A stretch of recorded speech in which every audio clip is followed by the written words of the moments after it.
Venom Town. Venom Town. Broadcasting live from the Urban Nation Radio headquarters in Detroit, Michigan. Your host, Venom 2 Million. What is going on, guys? It is Venom 2 Million. Today is Saturday. Feeling good today, everybody. I just want to start off by saying this is not live. This is pre-recorded, but the show must still go on. We're going to be talking about a lot of things today. First off, I want to start off by saying, I'm feeling good. I hope you guys are feeling good too. I hope you guys had a nice week. Hope you guys are feeling great. Okay. So we're going to start off by talking about some ice bucket challenges. Okay.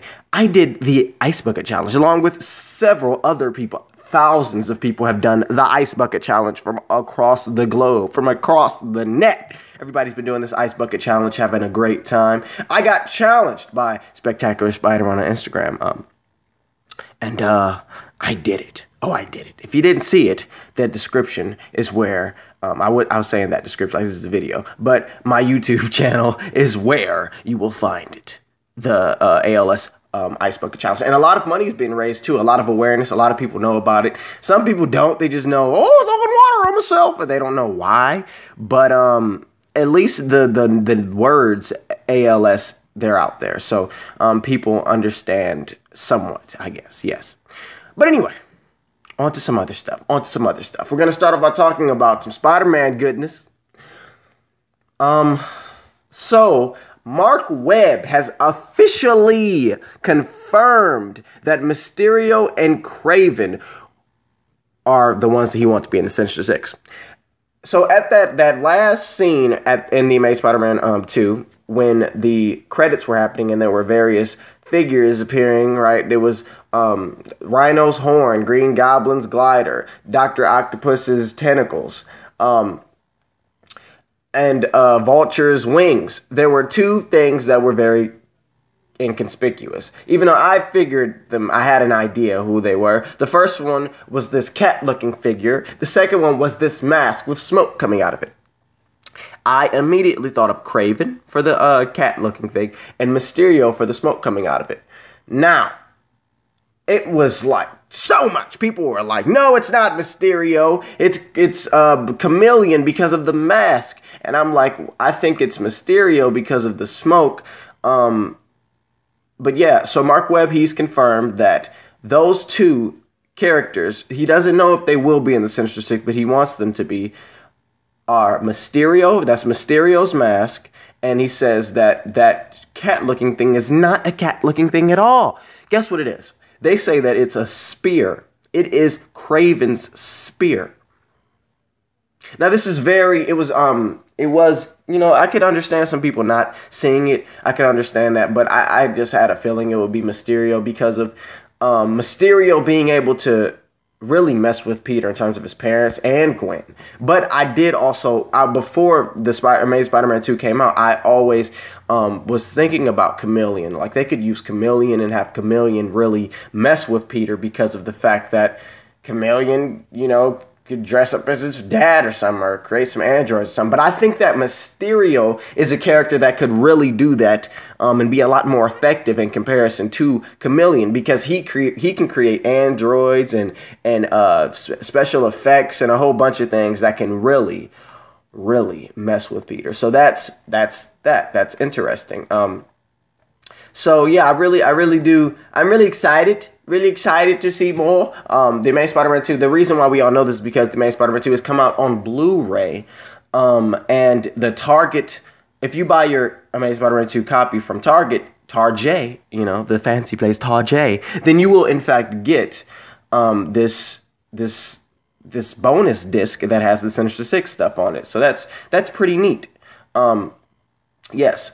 Now, we're going to shift over to some Batman vs. Superman news. And I have an inside scoop for you guys, okay? Because they are, in fact, filming in Detroit, and I did, in fact, see some things. So, yes. But first off, we're going to talk about some stuff. So, there's some new details on the Batman vs. Superman scene featuring Ben Affleck's Bruce Wayne. Interesting. So, they were shooting at the Masonic Temple in Detroit.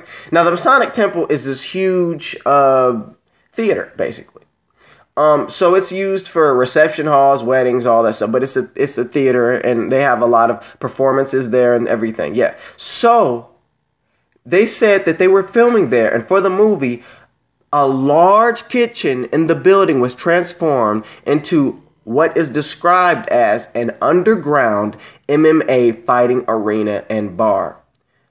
They say think of the one in the movie Fight Club. They say people are there betting on the outcome of the fights, and Bruce Wayne apparently joins them. When asked what he's doing there, he apparently replies, "I'm kind of a night person," and has a conversation with someone at the bar. Now, it's hard to imagine this just being a random moment thrown in to show us what the vigilante gets up to in his downtime. But this is what I'm thinking. Bruce Wayne is going to be fighting there. This is going to showcase his fighting abilities. So I think we can expect to see, Bruce Wayne doing stuff. And we already have seen Bruce Wayne doing some stuff with him running and saving a little girl and all the destruction and all that. And people are assuming that scene takes place during the final fight for Man of Steel, just from Bruce Wayne's perspective. And I can see that, and I kind of agree, because it makes the most sense to me. Yes. We're going to shift over to some more Batman vs. Superman news. They are going to be moving to Washington, D.C. Not anytime soon, because they're going to still be filming in Detroit for a long time. I think they leave in October. So they're going to be filming in Washington, D.C. But actually, before we get to the Washington, D.C. stuff, we're going to stick with Detroit. I have an inside scoop somewhat. So earlier this week, some pictures came out of Batman and Superman. The picture, if you haven't seen it, it's a picture of Superman's new suit. So I actually was on set. I know. Oh my God. I was on set, and I was talking to 4 individuals about just this production and the film industry and all of that.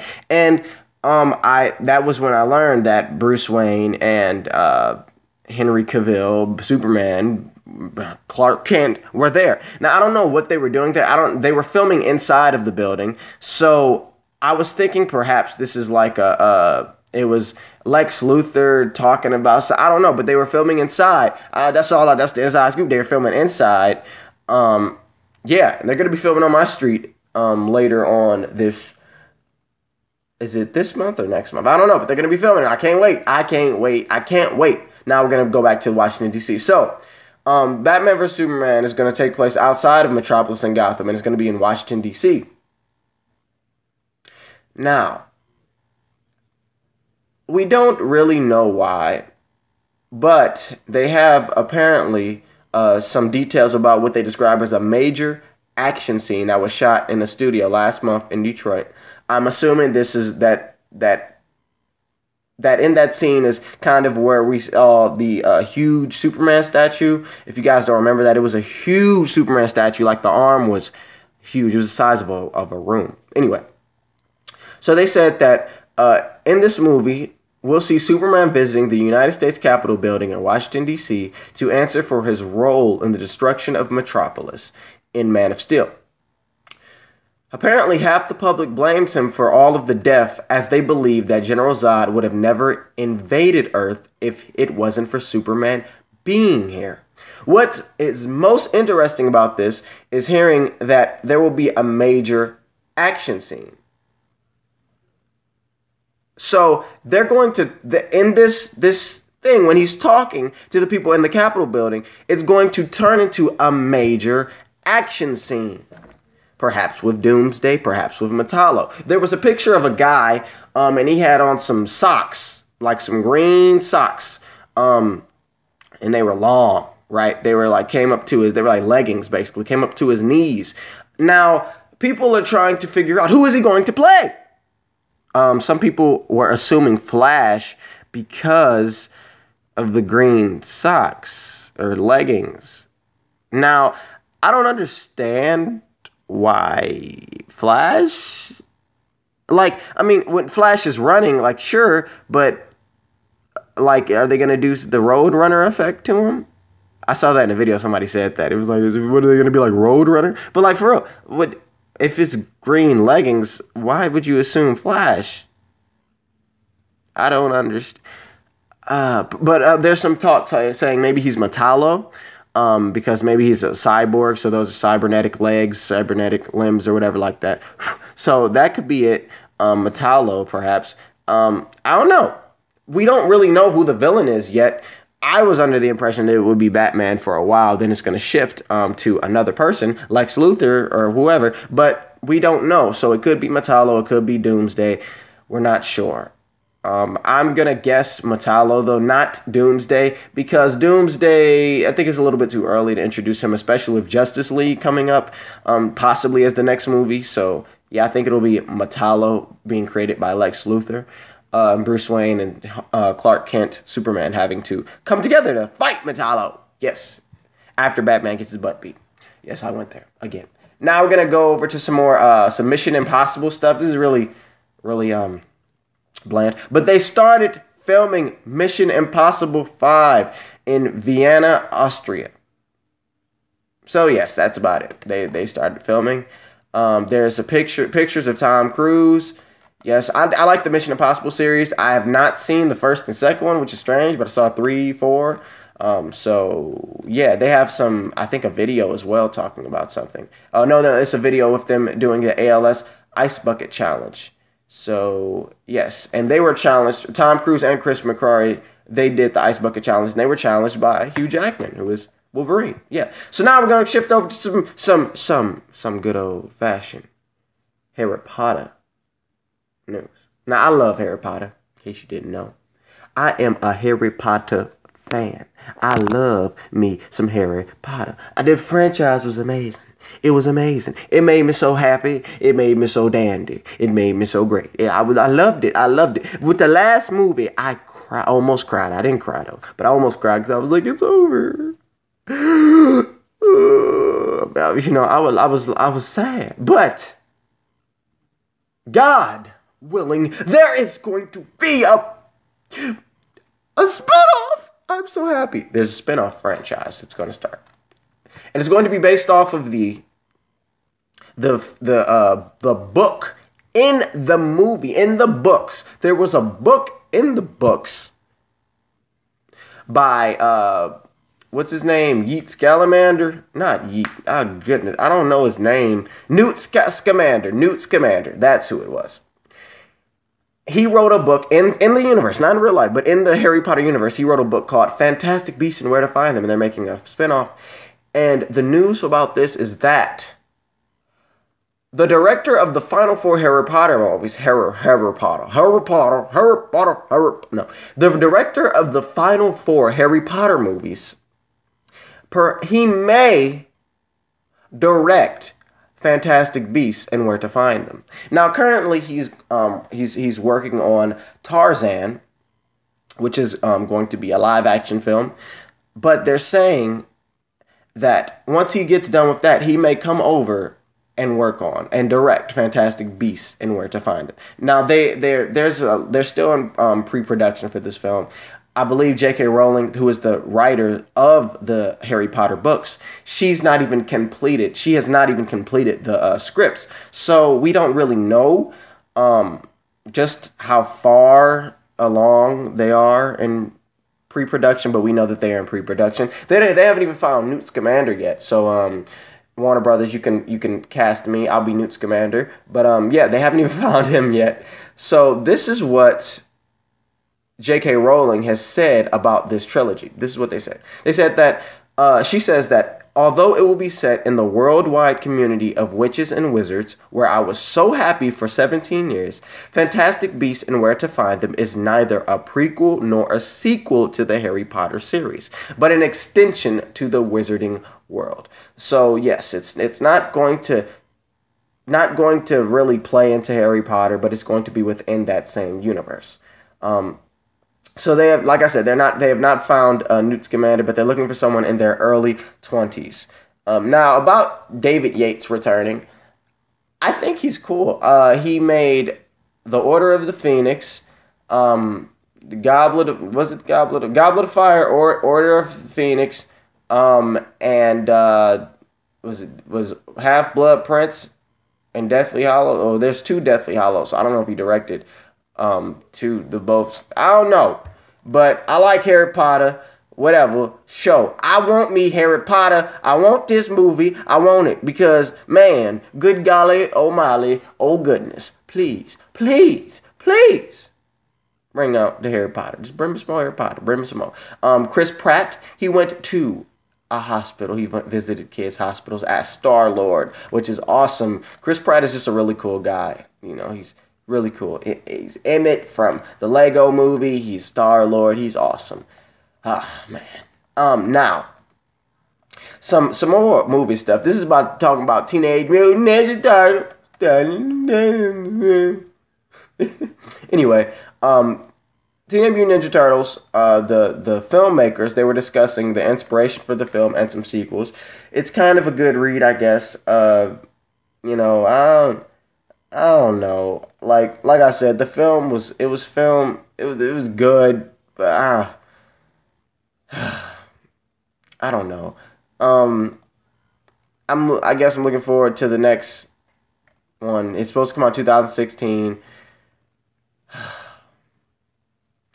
I don't know. But anyway, they said that they would love to see Bebop and Rocksteady go at it with the Turtles in the next one. They think that everything that the movie we just made, everything about it and how fun it is, you know, I really don't care. I'm going to tell the truth. I don't care. Make a better story. Just make a better story, okay? Make a better story and have the movie revolve around the Turtles. Look at Dawn of the Planet of the Apes. How it revolved around the apes. Revolve around the Turtles. That's all. Just revolve around the Turtles. Bump all that other mess. Revolve around the Turtles. That's all I want. That's all I want. That's it. Give me turtle love. Give me the Turtles. That's about it. Okay. Now we got Star Wars Episode 7 news. Episode 7. Are you ready for this? I don't think you are. I don't think you are. Anyway, all right. So there's a source.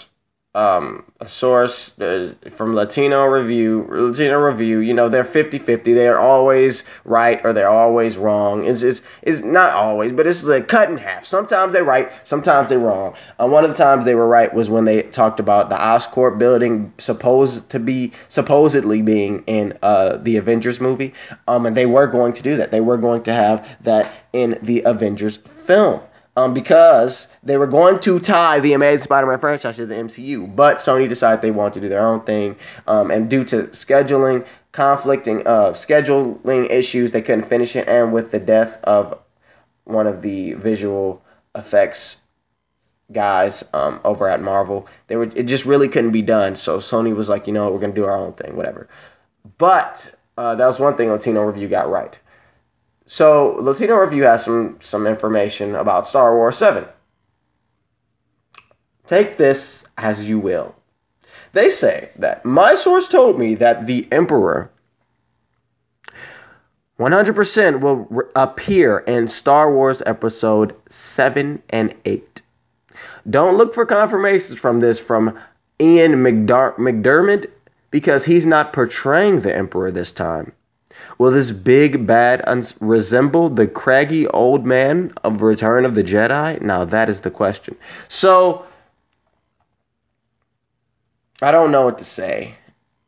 Because he died, spoiler, he died in Episode 6. He was, I don't know. So if he didn't die, now no, Emperor Palpatine will come back. I don't know. Are they going to bring Vader back? There was already a rumor they bring Vader back. Bring him back. Sure, I like Vader. But I don't know. I really don't know what to say. I have no clue. I don't know. Anyway, we're going to shift over to some video game stuff now. So, oh goodness, get ready for this. Get ready for this. Earlier this week, Phil Spencer was speaking about resolution. He was speaking about resolution and how it's not that important and how, you know, what's more important is frame rates. Frame rates are the most important, and I completely agree. I think that you want to be able to play a game, right? You don't want to just look at it. You want to play it, right? You feel me? You understand. If you got a game that looks beautiful but you can't play it, it's not a game. It does not serve its purpose. It's a failure. I'm sorry, it is. So Phil Spencer, he was speaking about resolution and said 1080p isn't some perfect number, and we completely agree. 1080p is not some perfect number, right? But the frame rate is important. He says that. Okay. Diablo 3. Diablo 3 is being developed by Blizzard. Activision Blizzard, yes. Now, they were developing Diablo 3 and they were trying to run the game at 1080p on the Xbox One and PS4. PS4 hit the benchmark and did not suffer a dramatic frame rate loss. While I bet you're not gonna guess what I'm about to say. Are you? While the Xbox One's version of Diablo 3 could not run at 1080p and have a good frame rate. So they're like, you know what, we're going to run it at 900p because then we can have a consistent frame rate. Into Microsoft. Microsoft stepped their big foot in. They could do that little step in. They shimmy themselves in there. And they say, what you mean you ain't going to run at 1080p? What do you mean you're not going to run at 1080p? Running this game at anything below 1080p is unacceptable. They say it's unacceptable. So then they work closely with Blizzard. They give them some code, some updated code or whatever for the Xbox One. And which allows Blizzard to run their game, Diablo 3, at 1080p on the Xbox One. But, see, there's always a but. There's always a but. There's always something that doesn't work out. They are running the game at 1080p on the Xbox One. But at the cost of that, the game dips below 60 frames per second. Now I want you to marinate in that in your mind right now. Before this, Phil Spencer, who is the head of Xbox, comes out and says frame rate is not some magical perfect resolution. Frame rate, I'm sorry. 1080p is not some magical resolution. 1080p is not perfect. What matters and what is the most important is the frame rate. This is true because look at the PlayStation 2 games. Look at the PS1 games. Look at all of these other games that have come out before Xbox One, PS4's launch. All of them. Majority of them. Most of them did not run at 1080p. Did not run at 1080p. Yet, we still had fun playing them. Why? Because they were playable. Why? Because of the frame rate. Because of the frame rate, they were playable. It had nothing to do with the resolution. It was the frame rate. You play Pac-Man. Play Pac-Man. And it is playable. Not because of the resolution, because of the frame rate. People have fun with it. Not because of the resolution, because of the frame rate. The frame rate allows you to have fun. The frame rate allows you to play the game. So, with him saying that, the head of Xbox, and the Xbox brand is owned by Microsoft, why is it that Microsoft then goes to Blizzard and says, you know what? 1080p is needed. Running your game on our system at anything below 1080p is unacceptable. I want you to sit there. What? You're contradicting yourself, Microsoft. One moment you say something that makes perfect sense, then the next moment you do something that is completely opposite of what you just said that made perfect sense. I'll wait. Explain. Explain to me. Why? Why? Why do you contradict yourself? Now, this is the big thing. This is the thing that really grinds my gears. This really grinds my gears. Microsoft, you have the audacity. You have the audacity to say it is unacceptable to run. Wait.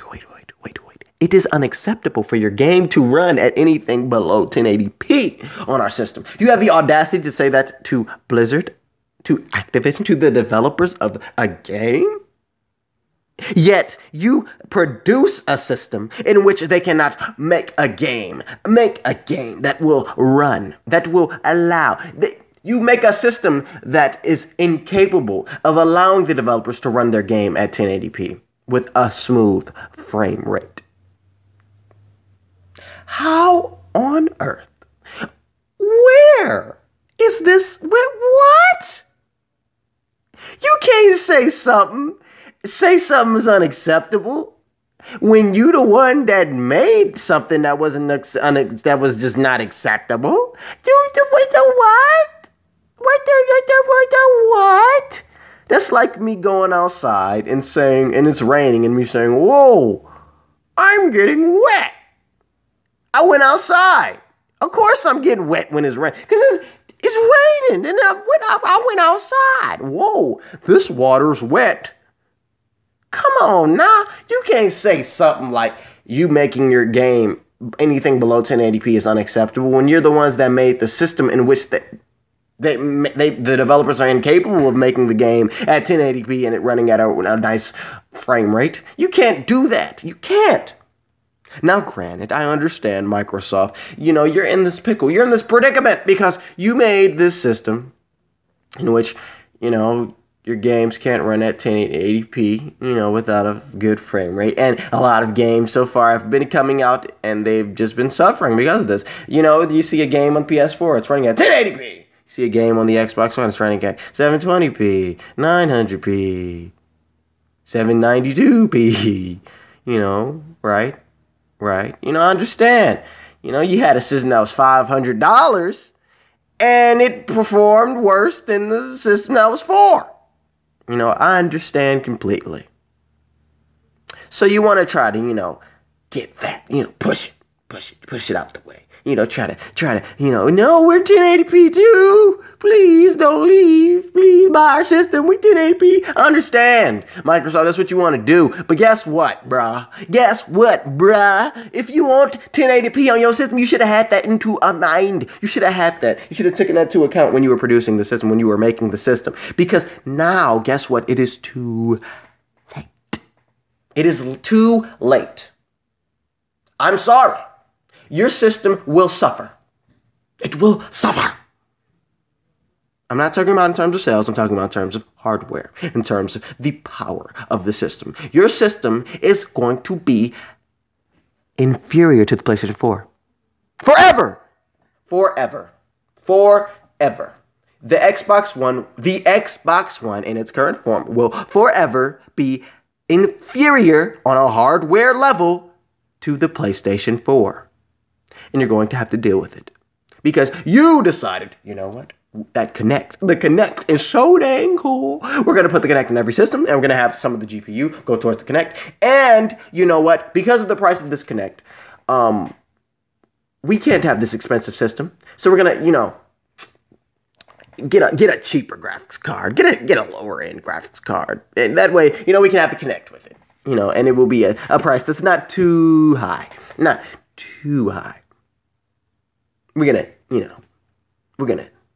suffer. We're gonna basically sacrifice performance for the Kinect. Because Kinect is awesome, Kinect. And then you're gonna disconnect the Kinect from all Xboxes. Now you're suffering because you had this vision.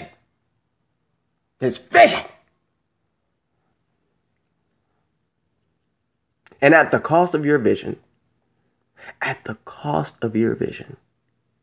You took away the most important thing. You sacrificed the most important thing with a gaming console. Did you hear that word? Gaming console.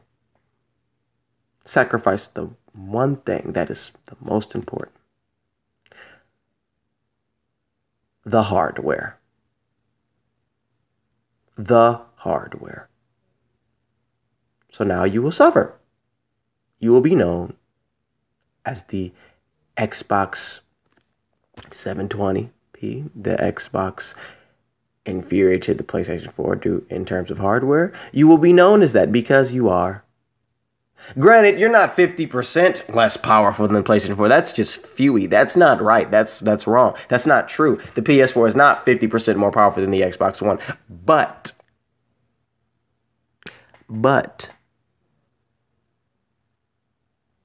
it is still less powerful than the PS4. And it does show. And we do see it. And we do know. And it's very unfortunate for you because you have this new person in charge, Phil Spencer. He's all about the games and stuff, and he knows what's important, but there's nothing he can do unless he wants to release a new SKU of the Xbox One and it's more powerful. And if he does that, he better have some kind of trade-in program for my Xbox One, in which I only got to pay $10 extra and give me the new Xbox One. Better. Heck, I just take my Xbox One up there and say, excuse me, can I get that new and improved and more powerful Xbox One? The new, more powerful Xbox One. And then I take it up to GameStop, Best Buy, whomever, wherever, and I just trade it in. Just trade it in. And then I get the new Xbox One for free, hopefully. $10 at least, Do that. If you're going to do that, do that. But I don't see that happening. I don't see that happening. The Xbox One is going to remain where it is. It's going to be inferior. So you can't say it's unacceptable for them to produce a game, not to be able to produce their game at 1080p. Because it is unacceptable for you to produce a console in which developers cannot produce their games at 1080p. That's unacceptable. I'm sorry, Microsoft, you're going to have to learn. And that's another reason why, there's been all this talk that these systems are going to last. These systems are going to last for 10 years. PlayStation said they're going to have a 10-year life cycle. I'm going to bet guap. I'm willing to bet guap. Willing to bet money. Green bread, yo. That paper, home dog. What? But I'm willing to bet money that this generation is not going to last 10 years. Because the developers are already tapping out the power of the systems. At launch, they were tapping out the power of the systems. At launch. At launch. We bought new systems to get new hardware because we were tired of the old, not that powerful systems. And we buy new, not that powerful systems. So, I think because of that, this generation is going to be 5 to 7 years. Not 10. No, not 10. It's not going to be 10 years. 5 to 7 years, especially with things coming up like the Steam Box. If the Steam Box gets the commercials, gets the advertisement, gets the marketing that it deserves or that it should, oh man. Oh, sugar. Now, we're going to definitely see some new Xboxes, some new PS4s, some new Xboxes and PlayStations. Because there is no way on this planet that imagine right now a commercial came on. Imagine right now a commercial came on. Buy the new Steam machine. It can run all of your games at resolutions higher than 1080p and at frame rates higher than 60 frames per second. And pay the price that you want. Want to pay $500 for a system? Pay $500. Want to pay $400 for a system? Pay $400. You want to pay $700 for a system? Pay $700. With each price point, you will get more powerful hardware. Or buy our console beater system. Pay $400 for a system that is more powerful than the PlayStation 4. Imagine seeing that on television, something to that effect. Pay $400 for the most powerful system in the world in terms of consoles. People are going to buy it. People are going to buy it. Microsoft, they're already looking at what Steam is doing, what Valve are doing. They're already looking because it's interesting. Especially in terms of Microsoft, they are going to have a new system within 5 to 7 years. I think once Microsoft does it, that's going to force Sony's hand. And I think they're both researching right now new systems. They're both researching. They're both looking like, listen, our system's already getting tapped out, getting a lot of bad press. The Steam machines are on their way. We don't know what else is down the pipeline from any other manufacturers or any other companies. Nintendo's supposed to be coming up with a new system within 2 years. Within 2 years. By next year's E3, we may see a new Nintendo system. And by those leaked specs, that hardware, boy oh boy. I remember it, 12 gigs of RAM, something like that. Something to that effect.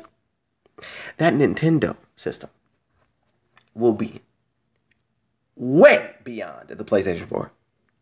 So, best believe me when I say this. These systems are not going to last for 10 years. Not with all of this competition. No, no, no. Microsoft is hungry. Valve is hungry. Nintendo, they're hungry. Sony is eating.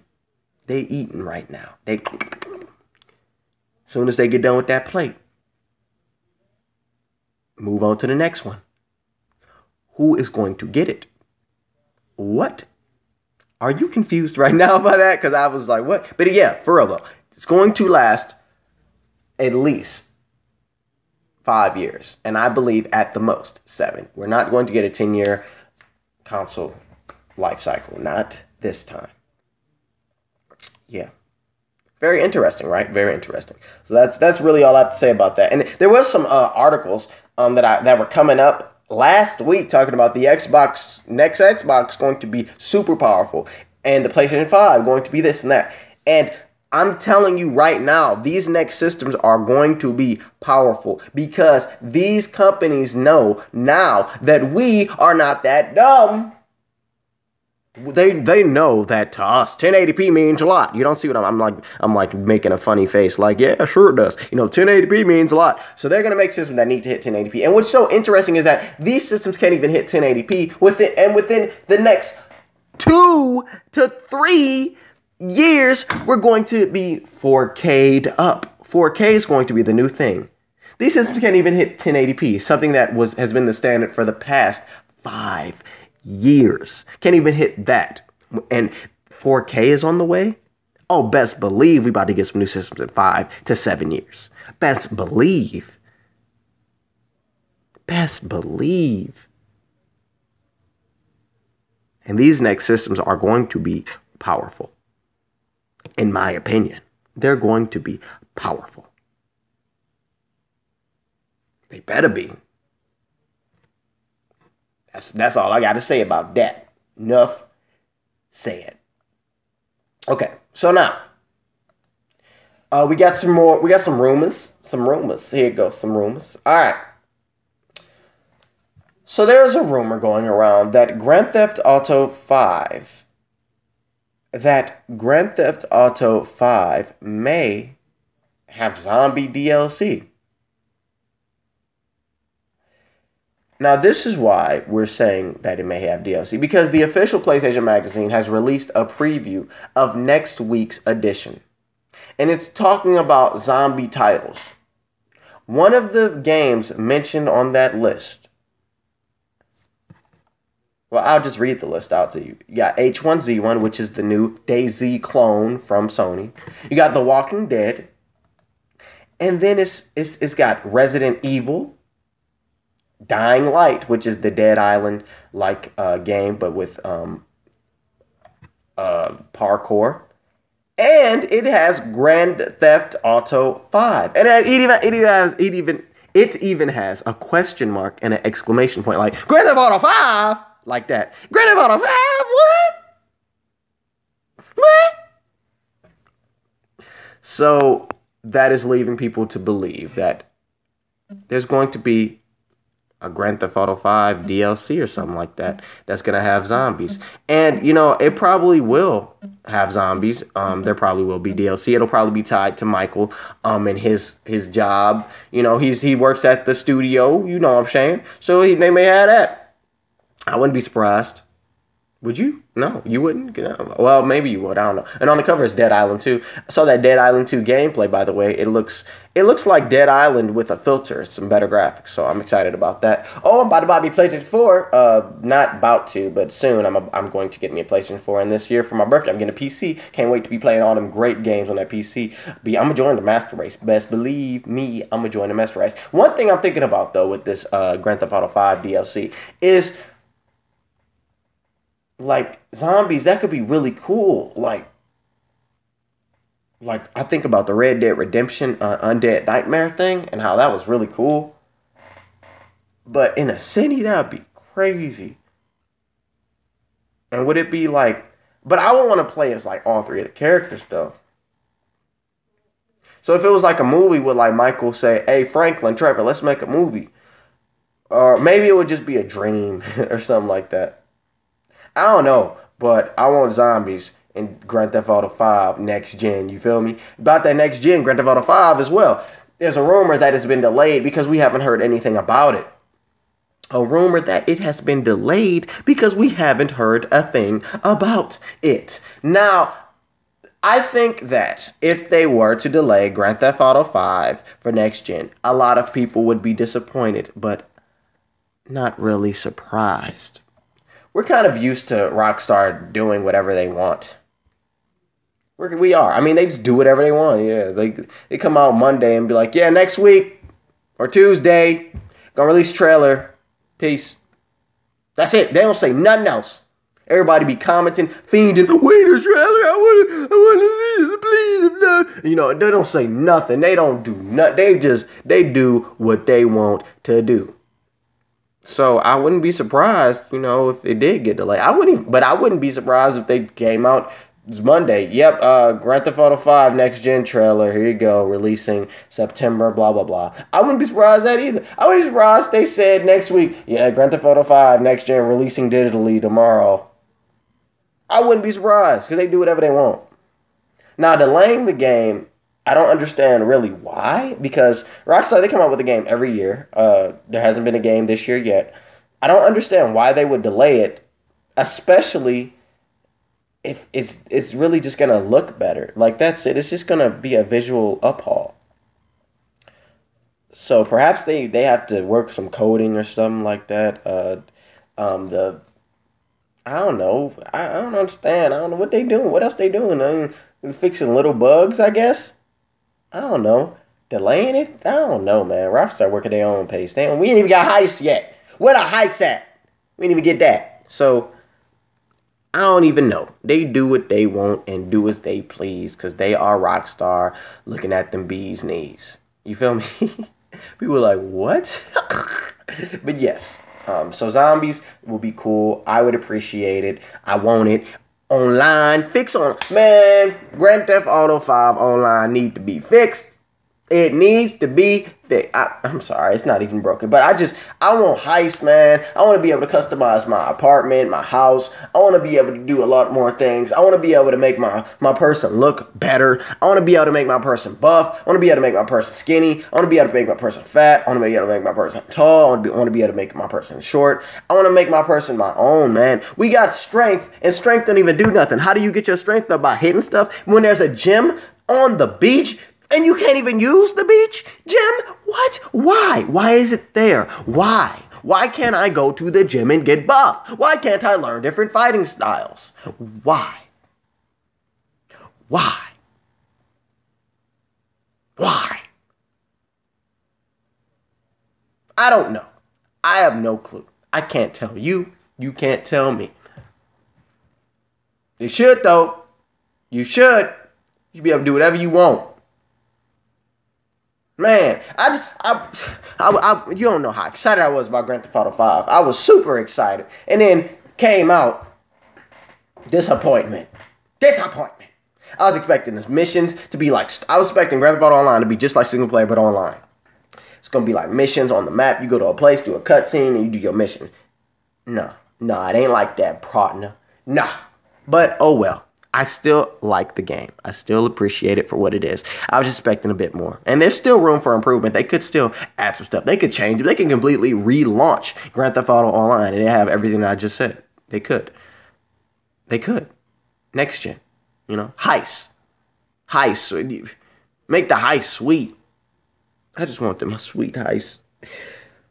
And then with this zombie DLC, when they do that, you know, like, make it sweet. You feel me? Like, come on, bruh. Like, no. But, like, for real, it's got to be cool. Make it online. You know, this is survival mode. Be like zombies, different zombie variants and stuff like that. It could be really fun and really cool. There's still time. They could do it, though. Rockstar, I have faith in you. You can do anything. Anybody can do anything. I have faith. You can do it. Now, do it. But, yes. We're gonna before I transition and bring out Bully 2. You feel me? Bring out Bully 2. That's it. That's it. Okay, we're gonna move over to some Final Fantasy 15 news. I read an article that almost brought me to tears with excitement. It almost brought me to tears with excitement. Get ready, because I was like, what? Are you serious? Are you freaking serious right now? Are you serious, bro? Listen, the article that I read was mentioning, I'm about to cry right now. It said that Final Fantasy 15 could possibly launch in early 2015.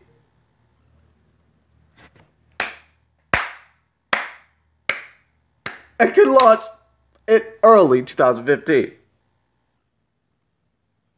Wait. What? And then, wait a minute. Then it said that Kingdom Hearts 3 would launch within the same time frame. Oh my god.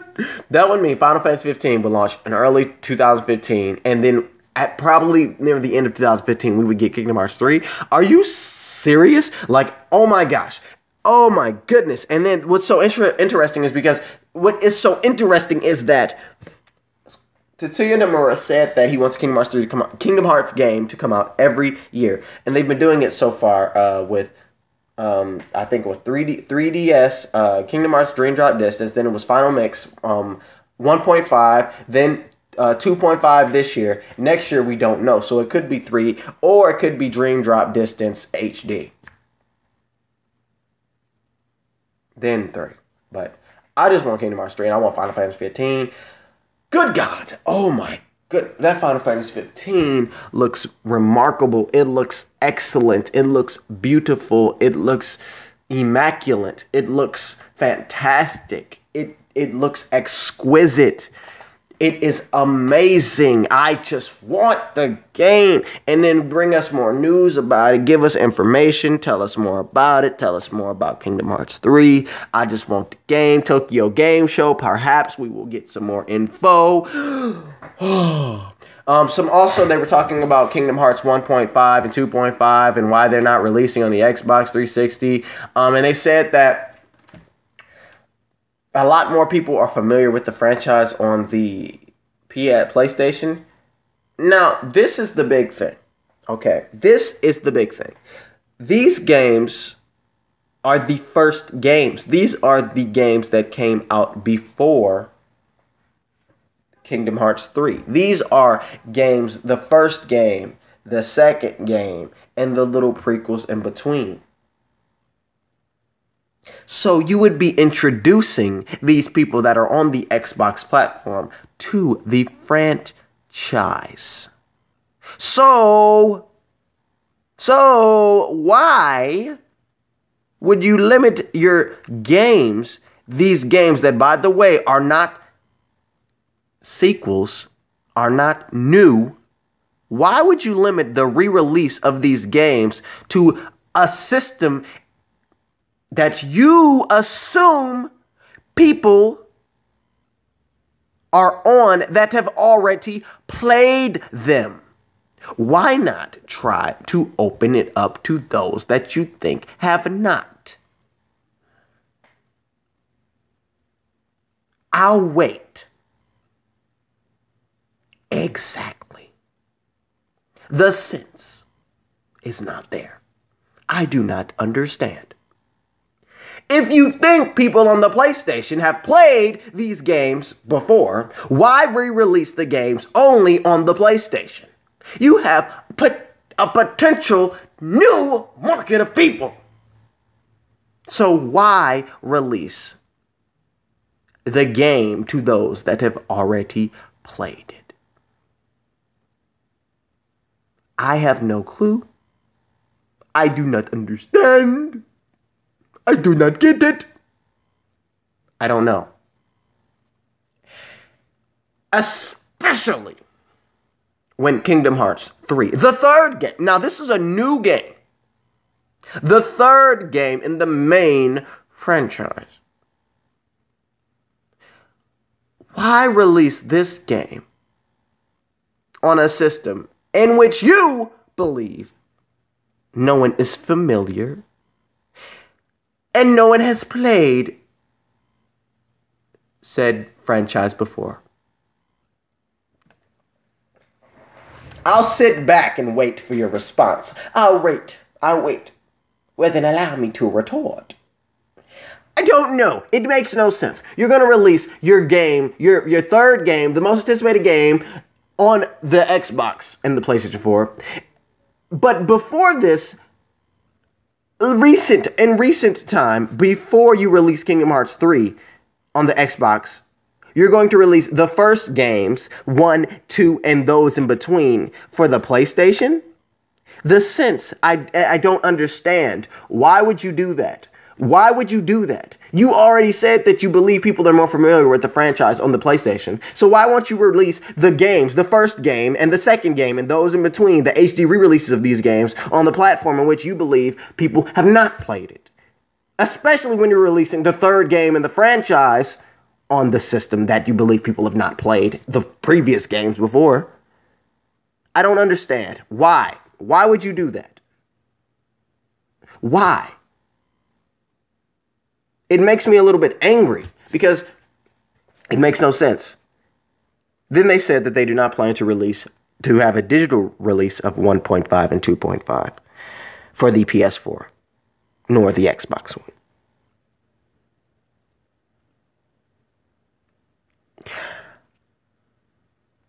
Perhaps I'm crazy. Perhaps I do not understand. I don't, clearly. But perhaps I'm the crazy one. I'm not thinking straight. Perhaps I cannot comprehend. Perhaps I'm just not as smart as those people believe I am. Perhaps I'm not. Or as people believe, or lead me to believe I am. I'm not as smart as people lead me to believe I am, perhaps. Because I don't understand. Maybe you do. Maybe the listeners, maybe you guys do. Maybe Square Enix does. Clearly, they get it. I just don't, because it makes no sense to me. I digress. Final Fantasy 15 lead programmer Kentaro Yasui.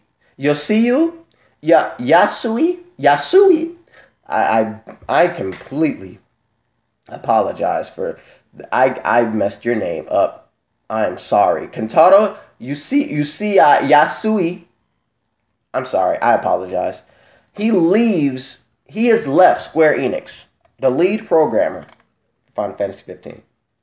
Now, Final Fantasy 15, it says on here, is expected to release in late 2015, which contradicts what I said earlier, the other article that I read. But they said that earlier today, Kentaro Kentaro name was spotted for a listing outside of a project called Chaos Centurons. It is an upcoming mobile game and is being produced by some developer. I don't say. But basically, he left. He he's contributed to the Kingdom Hearts franchise as well.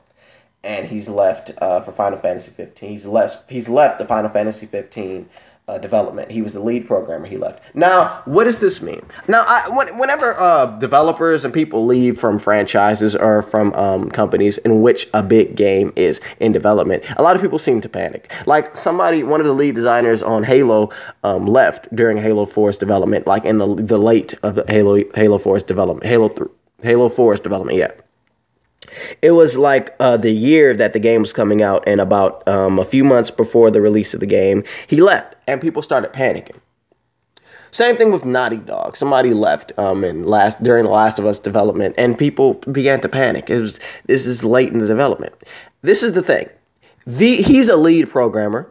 The people that left usually leave for like something like that. They're programmers. There's stuff like that.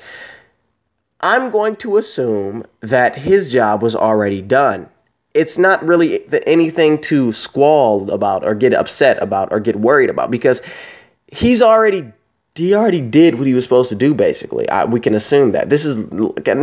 I mean, it's not as late in development as it could be, or as the others that I mentioned, but we're pretty late. This game's been in development for 7, 8 years.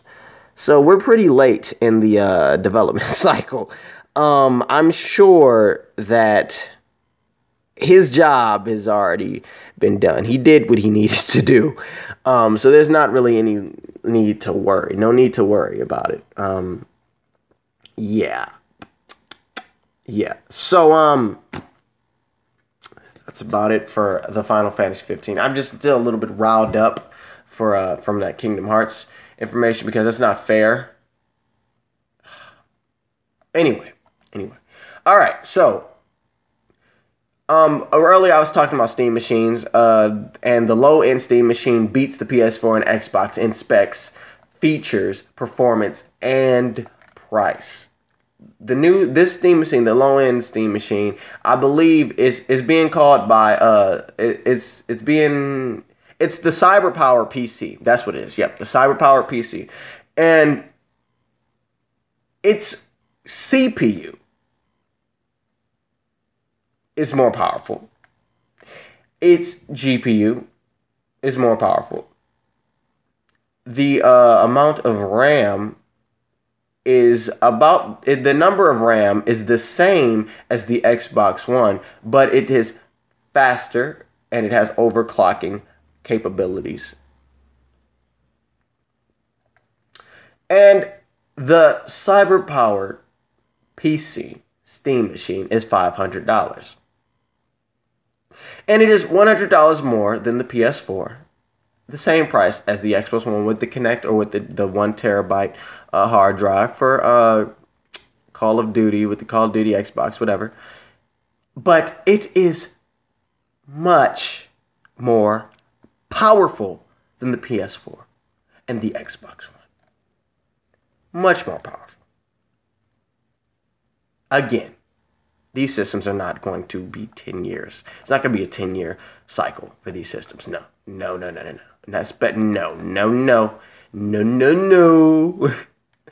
there's not going to be a 10-year cycle, because like I said, it's there are things that work. There are the market for gaming is growing exponentially. There are so many more gamers than there were before. There's just came out that there are now 48% of 48% of gamers are girls. That is huge, because it used to be, gaming wasn't cool. You play video games? Oh, you play video game for it. But now everybody's playing video games, whether it's on their phone, whether it's on a computer, or whether it's, at a console. But one of the things are that girls play more games on their phones and on computers. So the number of girls playing games are not really console gamers. They're more, mobile gamers or computer gamers, So that's interesting. Yeah. But before we wrap, we're going to begin to wrap up here. But I gotta talk about something real quick. Okay. So the Xbox One and the PS4, they're both growing in terms of software. You know, there's always updates. The Xbox One is updated regularly. The PS4 is updated, yeah.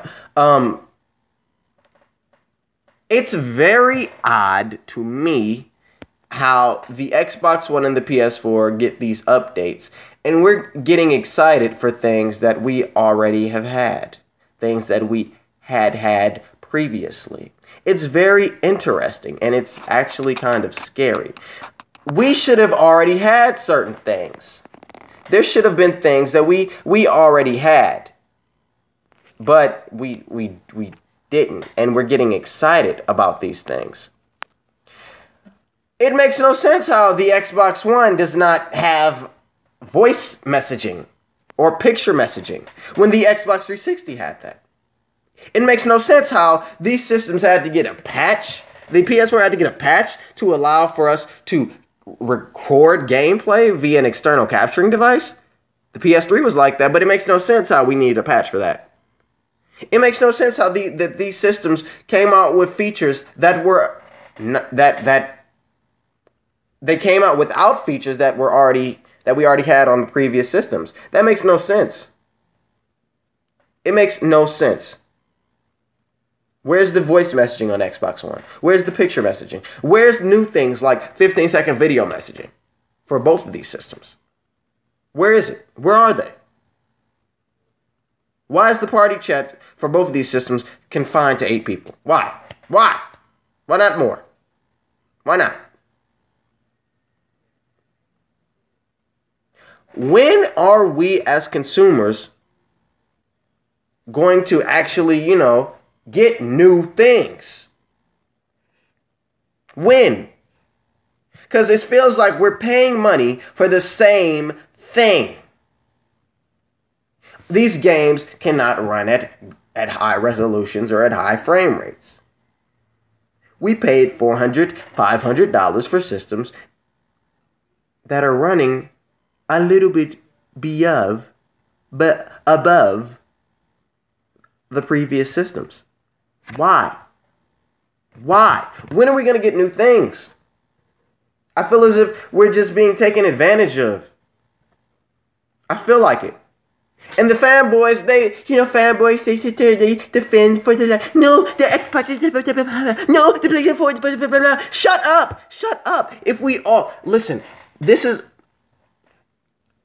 if we actually say and tell the truth, say what we're feeling and tell the truth, we can get things done. We can get our systems to be the best they possibly can be.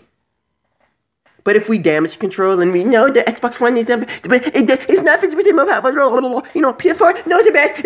If we do that, then we're not getting anywhere. We're not. Your system will not be the best if you can just always, I don't have that. Oh, well, You're not going to get any better if you do that. You have to strive for excellence. You have to push yourself. We have to push these companies. Listen, we want this. This is what we want. We have to push. We can't damage control. We can't just allow them to do whatever they feel like it, because at the end of the day, we are the ones that are giving them our money. And I'll leave Venom Time with that. I want to thank everybody for watching. Thank everybody for listening to Venom Time this week. Again, I'm sorry that I couldn't do live, but I hope I still did a great show. It's entertaining. Good show.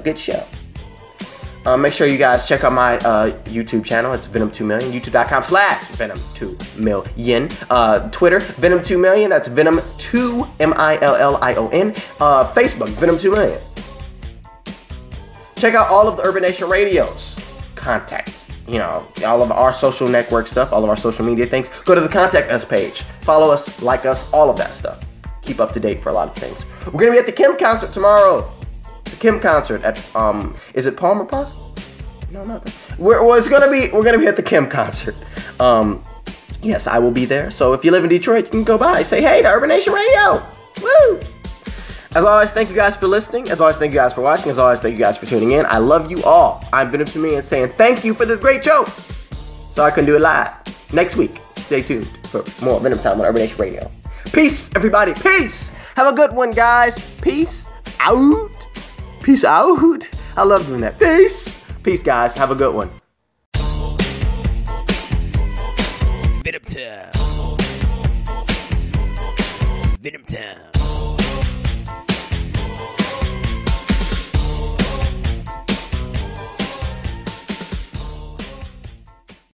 If that started to become a trend and games started coming out on the Xbox One a year before the PS4,